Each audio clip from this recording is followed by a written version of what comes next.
Genre, il s'agit du longe-côte. En fait, il s'agit de marcher dans la mer avec de l'eau jusqu'au buste. C'est un loisir accessible à tous. Il suffit d'une bonne combinaison quand il fait froid.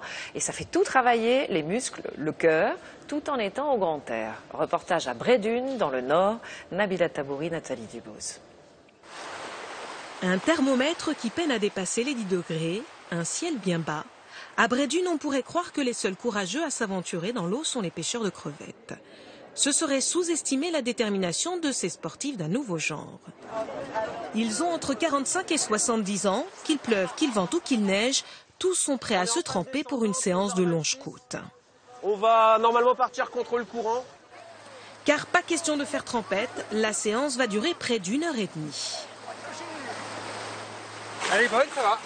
Elle est à combien? 10 degrés. Quand tu pagailles, essaye de bien planter ta pagaie devant, mais là pas trop sur le côté. Cette nouvelle discipline inventée ici il y a 7 ans consiste à s'immerger jusqu'à la poitrine et à marcher dans l'eau. Et l'effort physique est multiplié par 2 lorsqu'on utilise une pagaie.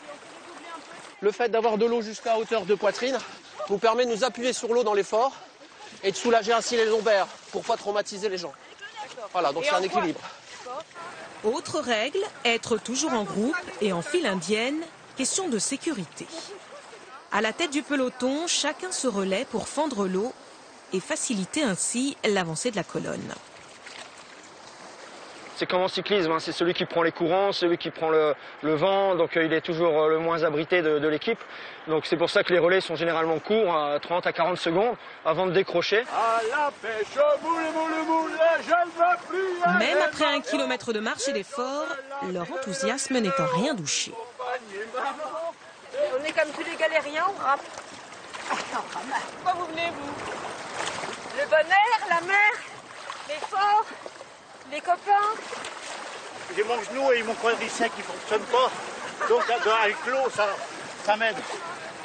Bonne pour le moral, bonne pour la santé, la discipline conçue au départ pour l'entraînement des rameurs est aujourd'hui recommandée par les médecins.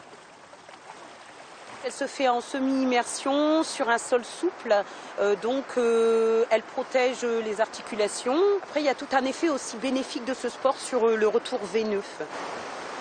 Aujourd'hui, la discipline compte plus de 2000 adeptes, surtout dans le nord de la France. C'est ce qu'ils ont trouvé de mieux pour profiter de la mer, malgré le mauvais temps.